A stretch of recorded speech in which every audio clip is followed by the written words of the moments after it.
Okay. Ask me anything, number 7. My football season started yesterday. It was my first session back, so I'm excited, you could say.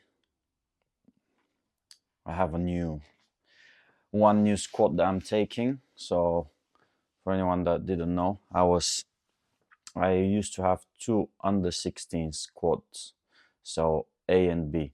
Now this season, moving up a year, I was left with only one squad of under 17s, and I'm taking an extra one which is under 14s.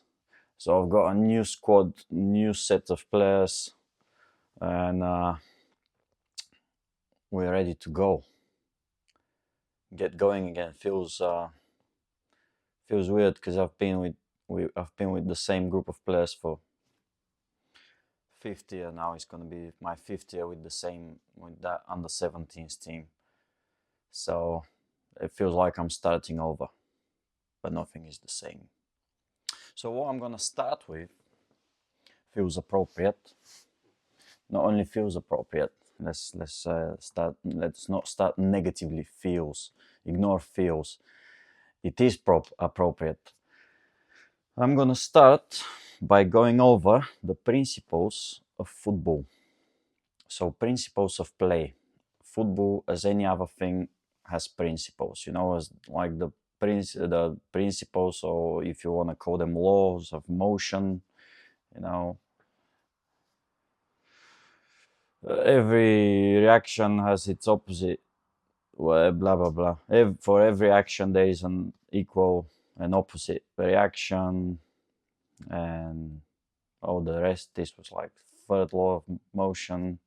What was the other one?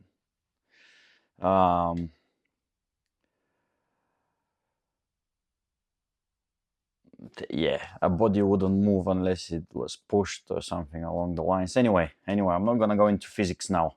I'm ready to talk about football, which is a difficult thing for me to do. I don't really do it. Okay, so let's go over. So football, like everything else, has got principles. These principles are more or less constant. So whatever happens to the game, these principles still exist, and you still apply them. You can use them as a framework to kind of break the game down into its components, and this is going to help you to understand it better. There is so many players and just people in general that don't have a clue what they're doing, and this is why I actually don't know even what they're doing. Yeah, basically, exactly. So many people, obviously that's the most popular sport in the world. They go out, they play, or they watch football for a prolonged period of time, and they think they understand the game and that. Yeah, maybe you do have some sort of understanding compared to someone that has never watched or played football like at all.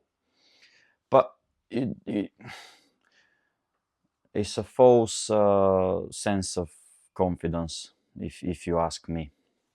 So I'm gonna go over these principles. They're very simple, yet they're very important. The difference between someone that has actually studied it and knows them, and between someone that doesn't have a clue, is obviously significant. So I've actually got I've got notes. This is actually look at this, this is my notebook from university. So this is 7 years old. I did that when I started. It was one of the first things that they actually taught us. So they've changed the names over the years of the principles. So I'm just gonna go over how I had them before, how I've written them down, and what they are now, what they're called now, because nothing really changes. It's the same game, same. Yeah, anyway. So we've got attacking and defending principles. So obviously in possession and out of possession is different, and you almost have like the opposites. So if you have like a circle, you boom, boom, boom. So you have the opposites of both. Anyway, so in attack, essentially, they're about six attacking, six defending. Knowing them again is very beneficial because it's gonna help you break down the game and understand consciously what is going on, because a lot of people, a lot of players, they're very confident. Yeah, but of course I'm sick of football, but the way they play, it just comes naturally to them because they've played so much, so they're not conscious of what's actually going on and what they're doing. It's not a bad thing, but again, if you want to reach that highest level that is possible for you, you need to know these things. So attacking, you've got penetration. So this is literally what it says, penetration, moving forward, penetrating the opposition. So moving the ball forward, you can call it this.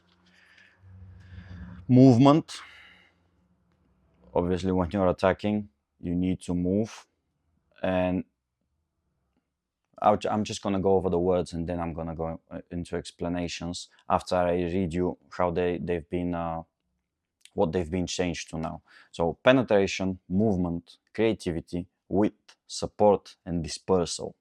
This is what they used to be, 6. Okay, let's just start with the attacking ones. I've got a couple of notes here. Okay, so what they're now called is to have penetrate. So again, as I just mentioned, it's how you move forward, how you play forward. So I'm going to give you a couple of examples.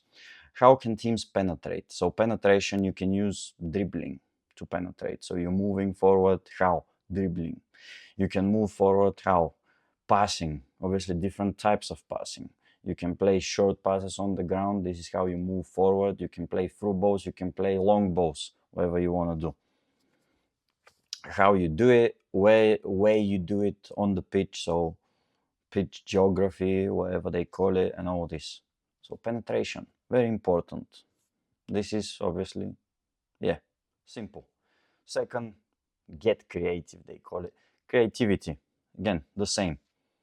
Can you be creative when you attack? Can you maybe play a pass that is like nice, disguised? People are surprised, they didn't expect it. Yeah, creativity is self-explanatory. Movement, essential. You want to move effectively to help your teammates. You want to have movement, which is what? Forward runs, diagonal runs, overlaps, underlaps, all that. This is all movement. Dropping back, blah, blah, blah, blah, blah, blah. Movement, essential. 4, support play. We had it there, support, so nothing's pretty much changed. Working as a group is important. You always help your teammates, and when you're on the ball, obviously, you have help, so support. Very simple. So support, then if you start thinking more and more about it, oh shit, what is support? Wait, the light. Yes. Is that okay? So support, about helping your teammates, being an option, and then from there you move on to like being an option. But what do you mean by that? Like your exact positioning on the pitch. Like what kind of option are you? What is the angle? The way you on the pitch? Why are you there? Blah blah blah blah. So this is positioning, but this goes into support. And then 5th, create space. So now they've gone down to 5. What is missing? So what they used to have is width and disperse, so used to be 2 separate ones. Now they've put these 2 together, and they've just put it as create space. So creating space is essentially when you're attacking, in order to create space, you need to spread out. You need to spread out. You need to be as wide as possible and as long as possible on the pitch. Why? So you don't make it easy for the opposition to mark you. So it's essential. No one can play football if you have no width and no length, basically. You cannot play football. It's very easy to defend against a team that is very compact when attacking. It's literally just, that's the first time I've ever said the word, that I've ever said this sentence. Compact when attacking is just, it's nonsensical, it's stupid. So yeah, create space. So this is the 5 essential elements of attacking. Very simple.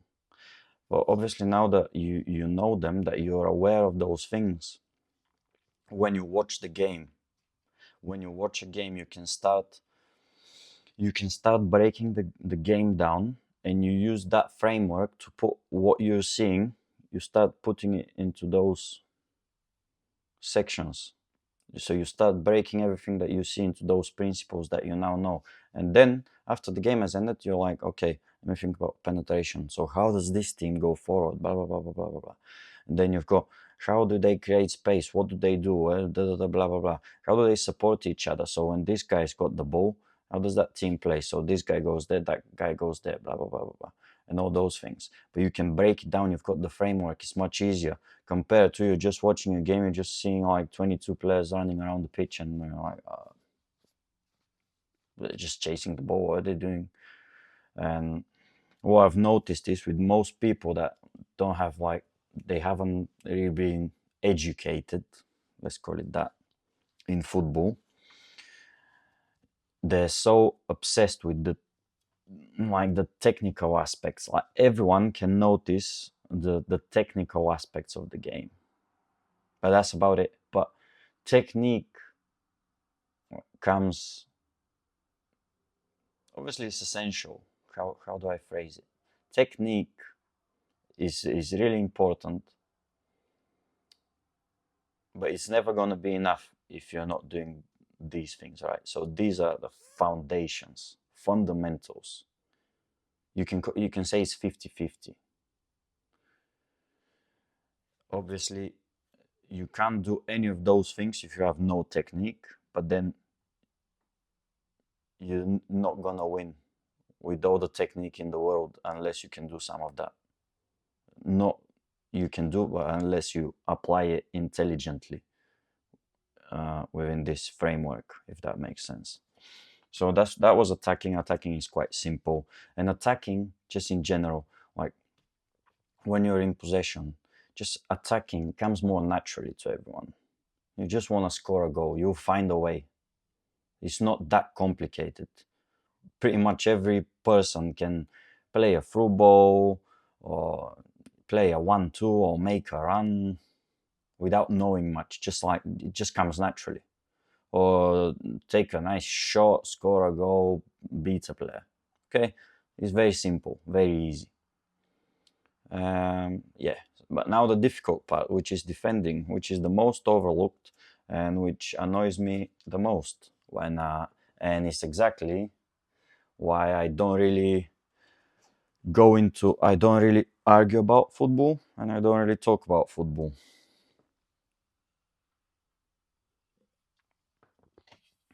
Especially, when you go and play with like 7-a-side or whatever, and then there's like numerous arguments about what happened, who did what wrong, blah blah blah blah blah. And then these people, they are arguing, and at the same time they've got no idea of what's going on during 50% of the game, which is defending.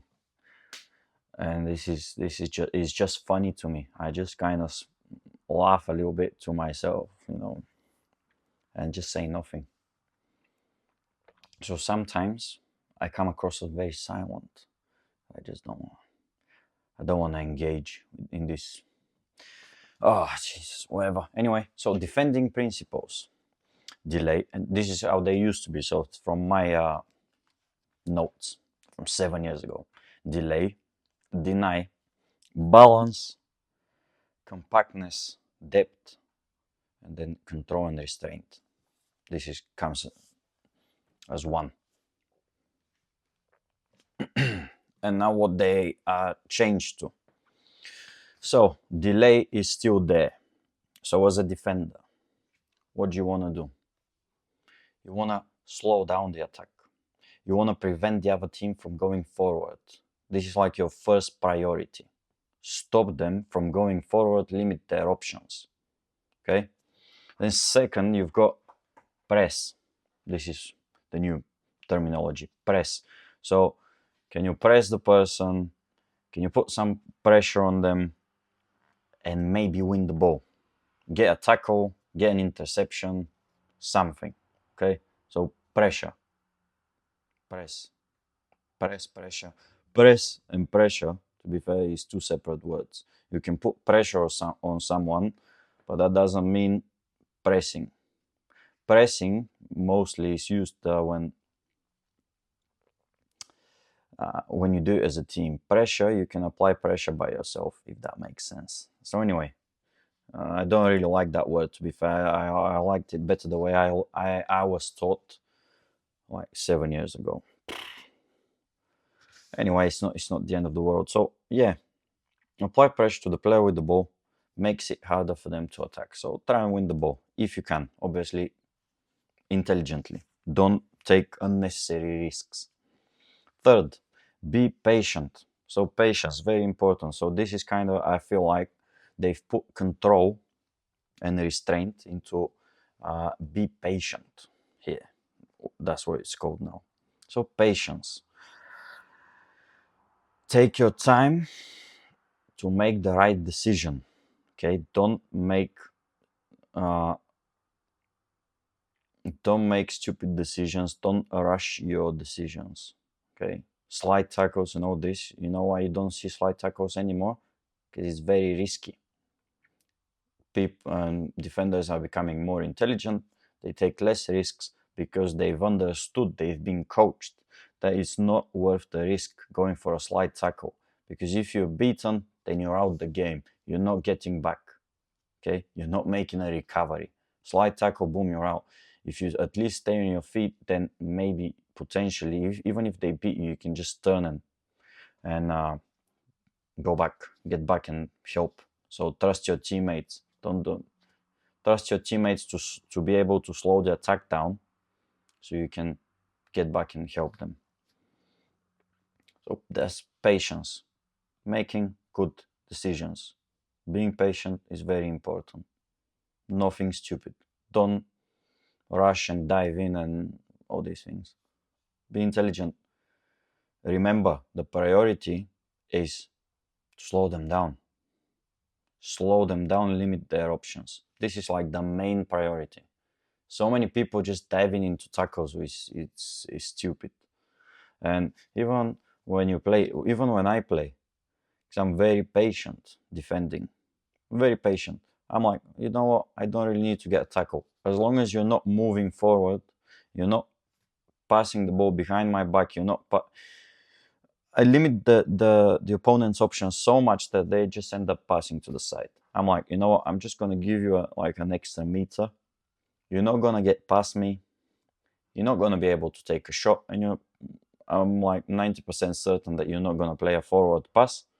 So I'm fine. Have the ball, just pass it to the side. Okay, no problem. This is my mindset currently. Okay, patience. Number 4, provide cover. This is, again, you had over there the the old ones. You had depth.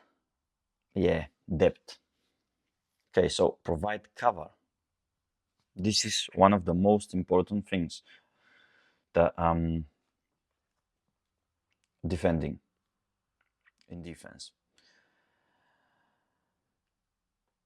So covering is when your teammate is actually the on-ball defender.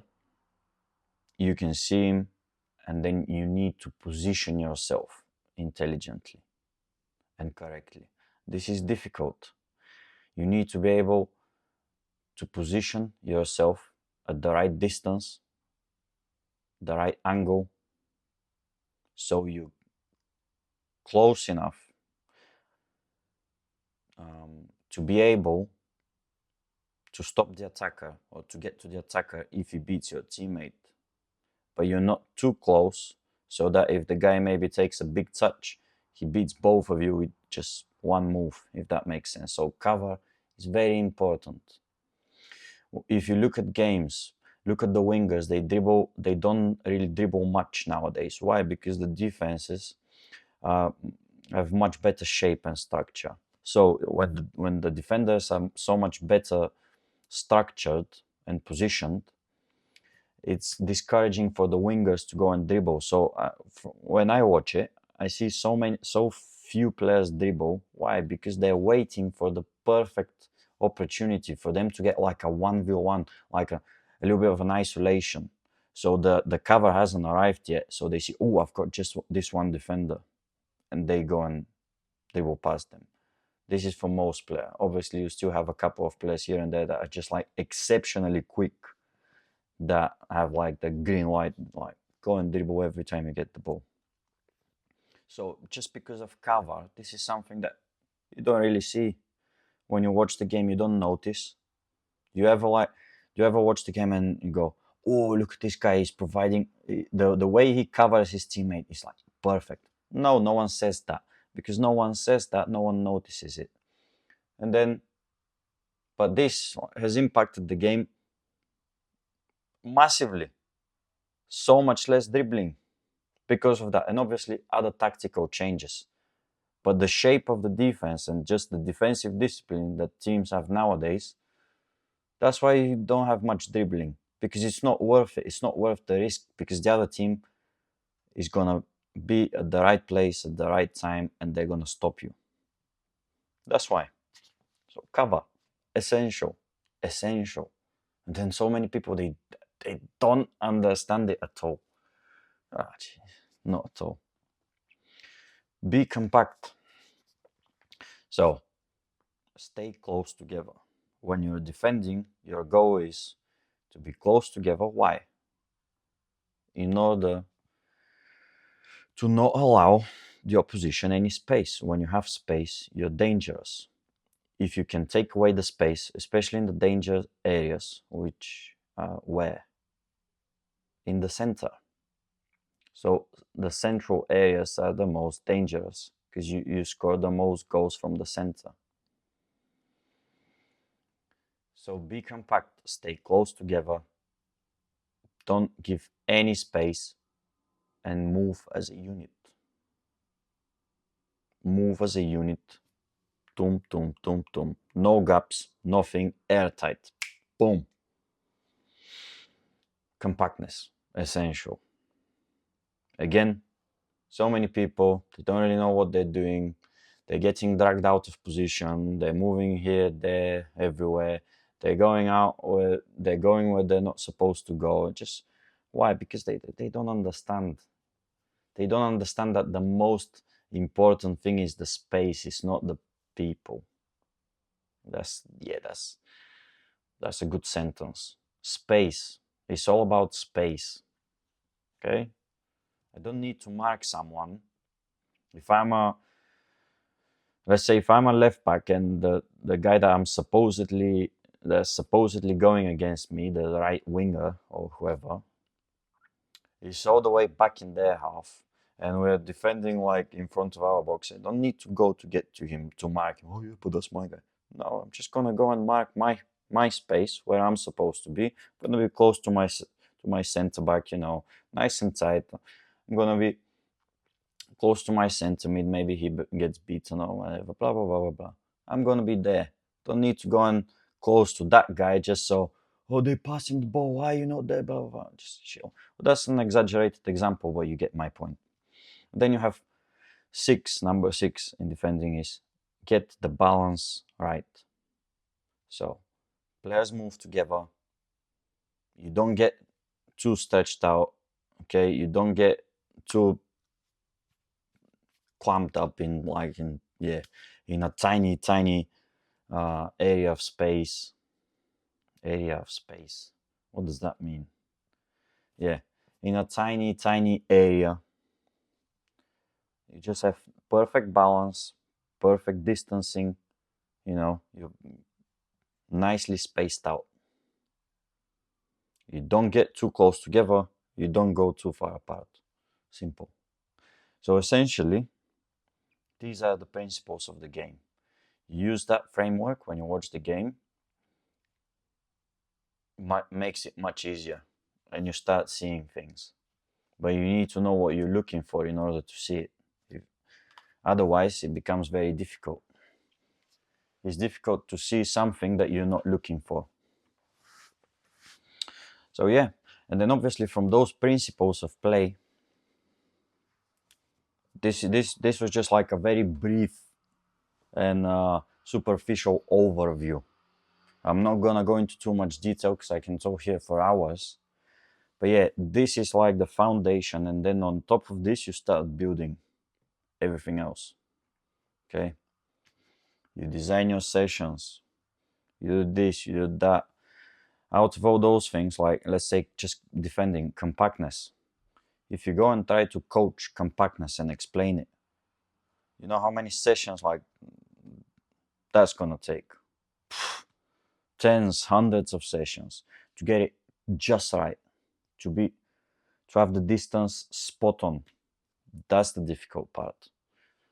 Obviously, people hearing this, oh yeah, I understand compactness. Yeah, obviously, yeah, that's obvious. All right, penetration. Yeah. Or something else, wherever it was, like in attacking. Yeah, like movement. Yeah. Of course, you need movement. But what exactly? Like, what exactly are you doing? And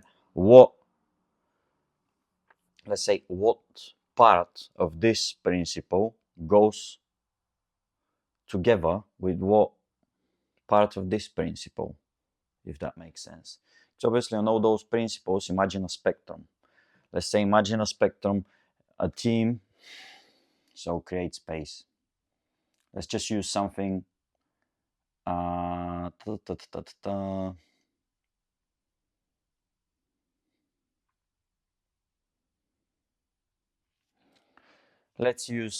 let's say, for example, creating space. So, and then you've got this spectrum. When you're creating space, when you're spreading out on the pitch, some people, like me, I like my team, like spread out like to the max. I want my players nice and wide on the pitch. Like literally the wide players literally step on the touchline. That's what I like. Okay? And this is how I coach it in the younger age groups when I'm introducing it to players. For example, to these under 14s, I'm literally telling them, have your feet on the touchline when you feel like you can receive the ball. Okay, when the ball is, when there is a throwing on the other touchline, you don't need to be there. Obviously, you're gonna shuffle over a little bit. But yeah, in general, have your feet on the touchline if you feel like you can receive it. As a general rule. Now, there are exceptions, of course. So this like, super wide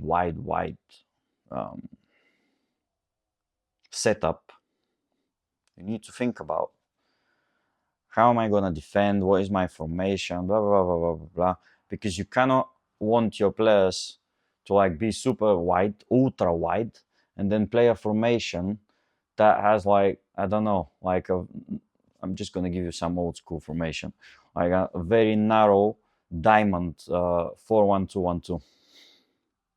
Who's going to be that guy there except for the fullbacks? You don't have a midfielder to go there. Does that make sense? So it's going to be very difficult. You can't want them to be in the center of the pitch and be like nice and crowded in the center or blah blah blah. That's the way that Milan used to play. And then at the same time, you want to have players on the top. Just contradictions. That's not the best example, but you get what I mean. When you are thinking about how you play, you need to make sure that these principles of play, the way you want your team to play, or the way you want to play as a team, because obviously not everyone watching this is a coach. Most people watching are maybe play.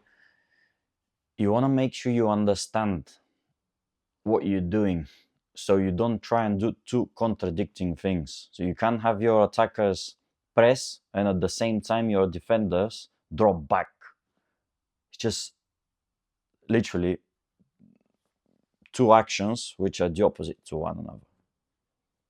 This is why you need to be aware of those things. And yeah, half an hour talking about this, that's enough. But yeah, principles of play, essential. Essential. You need them. Why? Some people are, yeah, well, I'm good enough without knowing all this rubbish. Okay, you could be better. It's about becoming the best that you can be. It's about doing the most that you can to become the best that you can.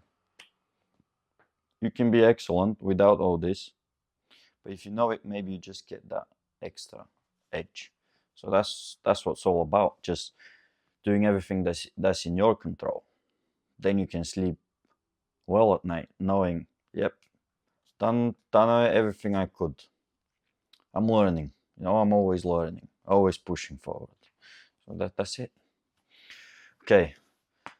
So that being said, I can now move forward and answer something else. So let's see what I've been asked. We've got the phone. Boom. Does everyone deserve a second chance? All of a sudden, it's over with football. Jesus Christ. And now we go into some just random questions. And to be fair, most of the questions that I receive are just very, are not very fun. I mean, it is fun for me to answer all those, but they're like tough questions. What was it? Does everyone deserve a second chance? I would say, I've been thinking about this for a long time. At this point of time, I would say, yes, you should give everyone a second chance. Yeah, because if you say, let's say we go the other way, no second chances. Well, basically, if you say that, then you're saying that no one really is allowed to make a mistake. And if you struggle to find someone that makes no mistake, so basically someone that is perfect. So second chances I always give second chances. I'm a very nice person, contrary to popular belief. Always, of course, always give a second chance.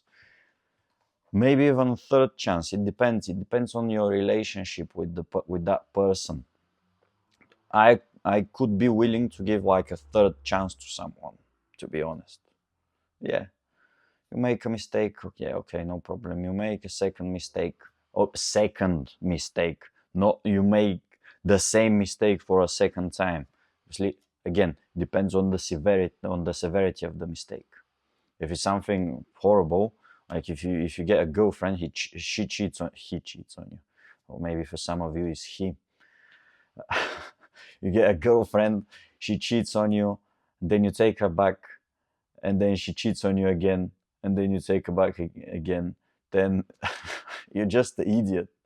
That's what you are. You're an idiot. So, but let's say she cheats on you, and then you take her back, like but I'm not saying you should take her back or you shouldn't. I'm just giving an example. That's up to everyone, obviously. Whatever you want to do, you do you.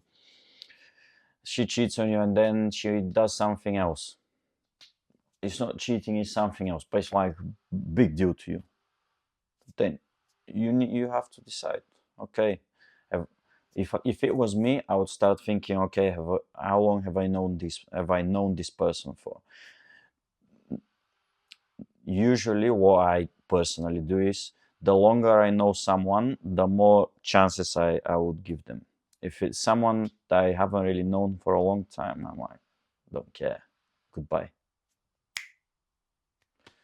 If it's a person that I've known for a long time, but again, what you need to be aware of, and look, even I almost fall into this trap, is I've talked about these cognitive biases. So biases that every human has, and the brain is basically playing tricks on you.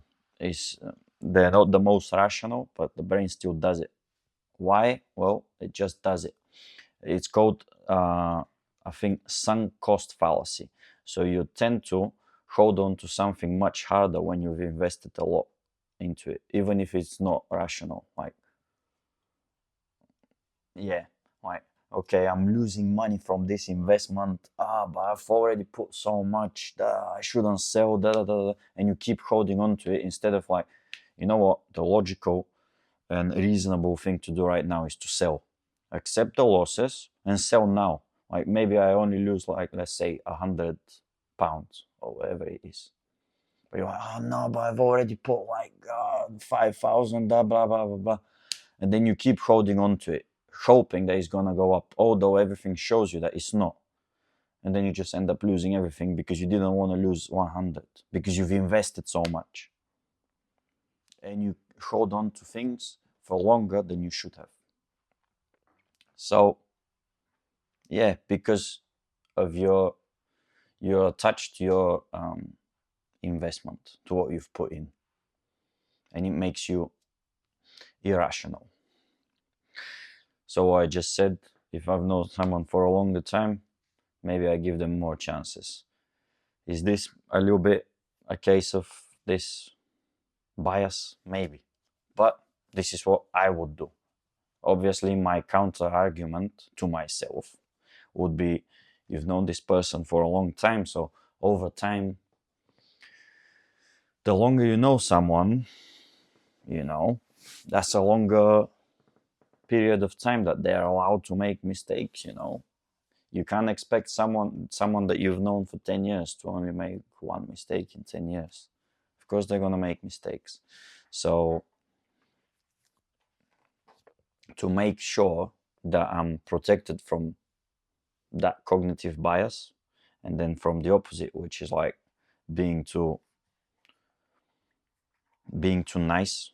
So in order for me to not be too nice, too forgiving, but then at the same time too ruthless, what I do is I would warn people. I would say, listen, what you're doing, don't do it. They don't listen to me, I end up being right. That's number one. If I say it again, so again I give out a warning. So my view on forgiveness is, if I've warned someone, do this or not do this, and then they do the opposite of what I've said, and they don't listen to me, they do that twice. On the third time, I would be like, yeah, you know what, that's enough. So this is my general rule. I follow it very closely. If I haven't issued a warning, which sounds bad, but if I haven't warned someone and they make a mistake, then okay, I haven't really said anything. Obviously, they didn't know. But if I am telling you something, then you don't listen to me and you go and do that stupid thing that you wanted to do, then it ends up, yeah, not good. You get to freeze, finished. That's it. Move forward. So yeah, but yeah, the original question, does everyone deserve a second chance? Of course. No one is perfect. Maybe, potentially. Next question. So even I'm not perfect. I just messed up the word next.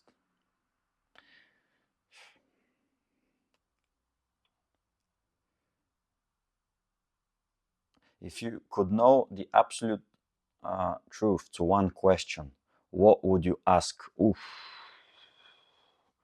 That's so. I'm not one to to rush when making decisions. So if I could actually know the question to one answer, what would I ask?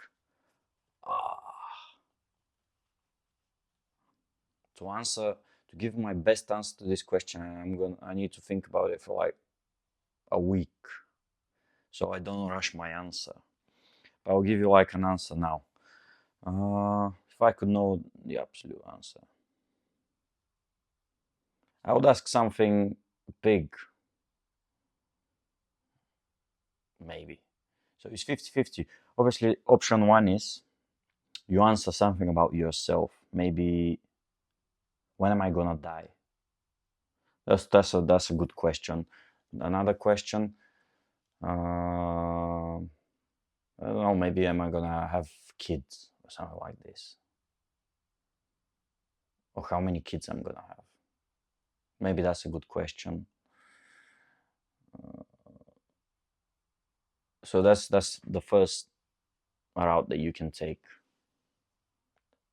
The other one is maybe you answer, is there God?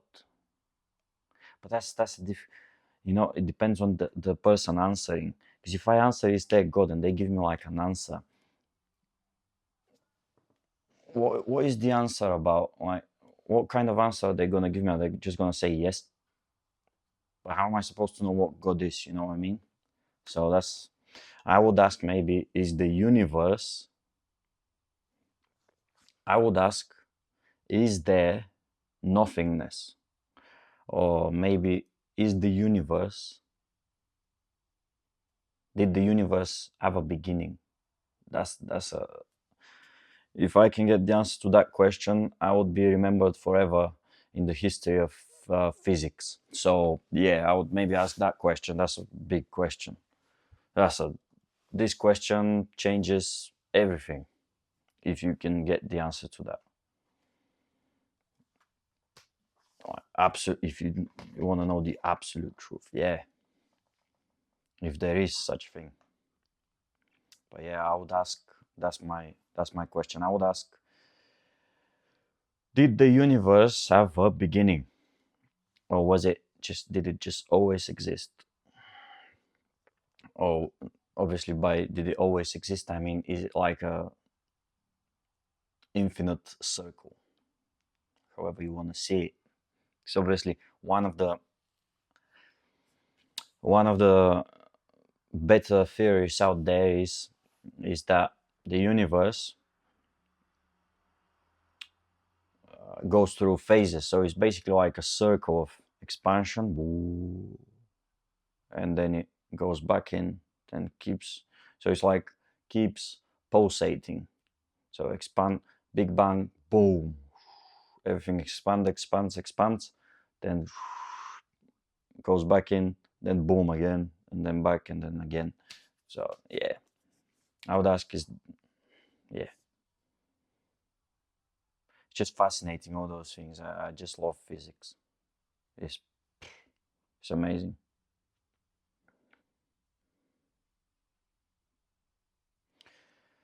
This question is very similar to the last one. Would you try over again with someone even if you have been truly wronged?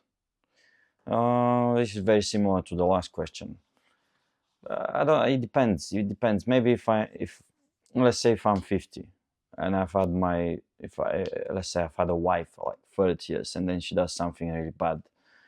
I could be like, nah, you know what? I forgive you. Maybe, but you don't know. Maybe when I'm 50, I'm worse than what I am now. Not worse, but more rigid. Not even rigid, but more principled. I hope I am. I hope I am. To be fair, yeah. Principles don't leave you, guys. Principles never wrong you. Principles are principles. You have those principles, you're not gonna fall on the ground, most likely. But people, they might leave you on the ground for no reason. So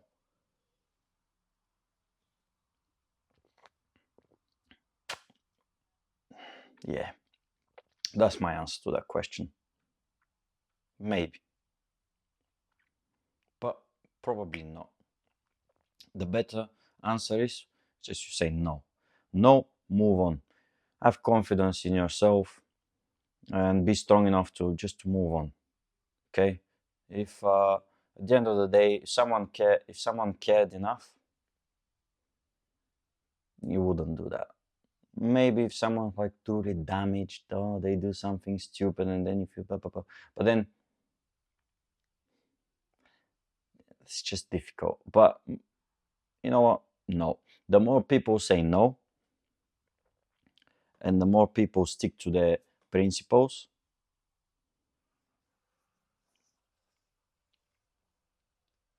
that's a double-edged sword, though. I was gonna say the more people stick to their principles and say no and just move on, move forward. I was gonna say this is gonna lead to a change for the better overall in everyone, because everyone is gonna be a bit more careful.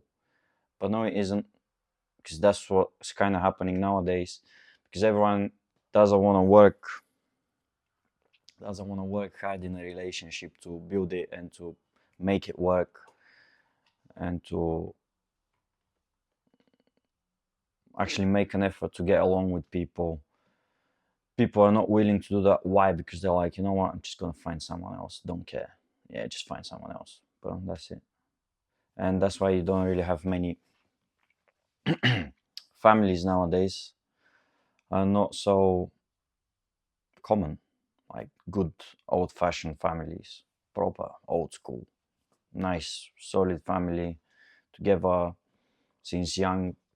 They working on their relationship, they stick together through good and bad and all this, the way it was supposed to be. Nowadays you have the slightest differences and then you just get the other, don't feel like you're the right person for me, blah blah blah blah blah. And you're like, what the fuck, what do you mean, what are you talking about? And then even if you say, you know what, I'm willing to change this and this, and then they go,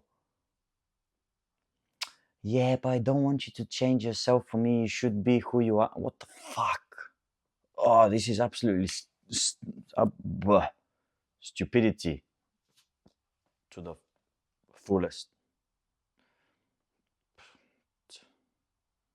Yeah, that's my opinion. I've answered this. Is it possible to find peace while still holding on to anger?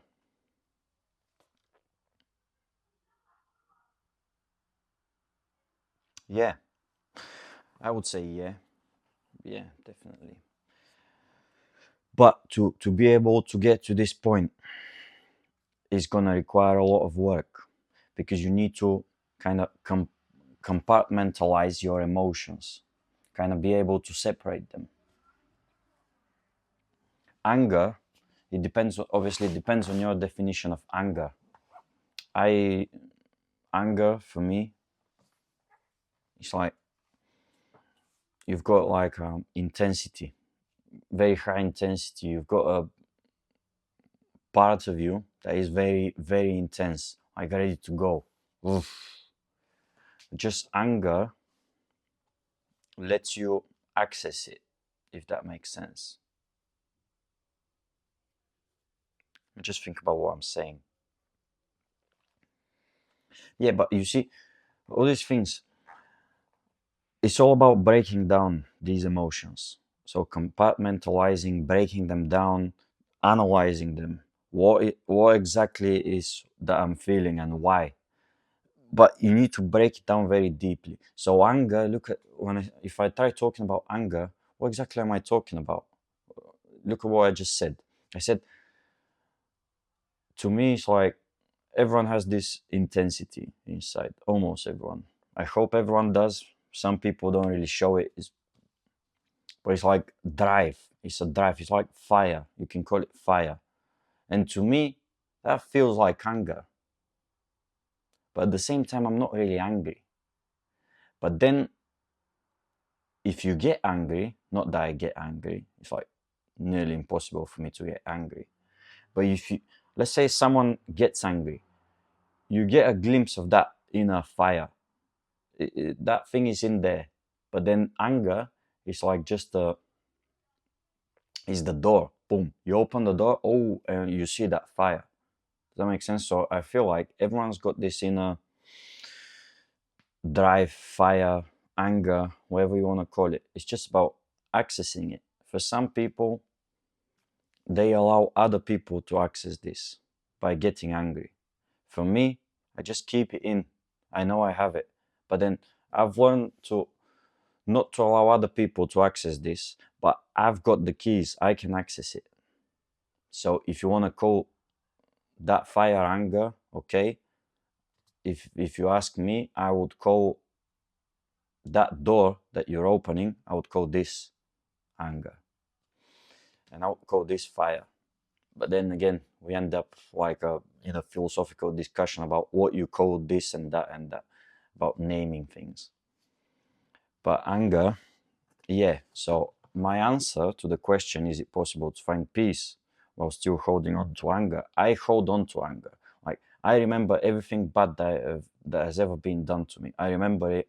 I don't let it go. If that, it doesn't bother me day to day, but I remember it. And when I just think about it, I'm like, yeah, yeah, okay, okay. And it just gives me like infinite amount of motivation to just go and do whatever I wanted to do. Even if it's the worst thing ever, I'm like, okay, so that's, yeah, okay. So I just go. Let's go then. Okay, let's go. It's got nothing to do with that person that's done the bad thing or whatever it is, or what happened to me. But I still have it in. So, yeah. Some people have confused this in me as to mean that, oh, you're still thinking about this, or this still bothers you. No, it doesn't. Like, I don't care about this person or that person or about that event. Like, I'm over it. But I still have that. I've taken the energy out of it and I've kept it in me. Why? Because I need the energy. Why would I let it go? Okay? Why? No, I want it because I need to do things. I need to move. The things that I do require extraordinary amount of energy. I can't waste any. Okay? I need to keep it. I need it. That's the fuel. This is what drives you. This is what pushes you forward. And I feel like this as a motivation is much stronger than like, oh, I'm motivated by love and no, anger, fire. I feel like this is the best motivation. I want intensity.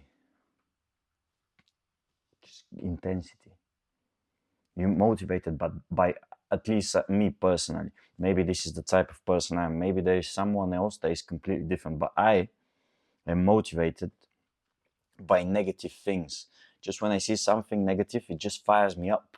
I'm ready to go. I want to do things now. Okay. And it's just about learning to have it under control, to have that constant drive for a prolonged periods of time. Because people, they can watch video and they go, oh yes, I want to go now, and then tomorrow the video is not there, or they've already watched it 100 times and now, oh yeah, I don't know, and then the next day they're already back to being soft. No, you need to learn to have it under control, like a smoldering fire that just keeps burning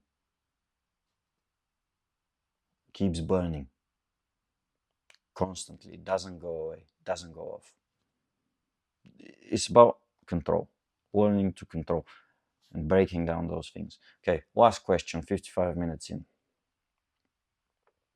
What's the highest form of intelligence? So the highest form of intelligence. So this is going to be a bit of a unusual answer from me, but the highest form of intelligence, the highest form of intellect is intuition. Okay, and now all those people, I don't even want to say it, But intuition, but open brackets. You can only trust your intuition and use it properly when you have achieved absolute mastery in a certain domain, in a certain area. When you've achieved mastery, when you've put your 10,000 hours, 10 years of hard work in this thing, then you have this intuition. This thing has become second nature to you. You don't need to think about it. Look, Federer. Do you think Federer thinks about, oh, the ball is coming, I'm gonna hit this backhand, I need to put my foot down? No, he just knows. He can just feel it. He's achieved mastery. He's like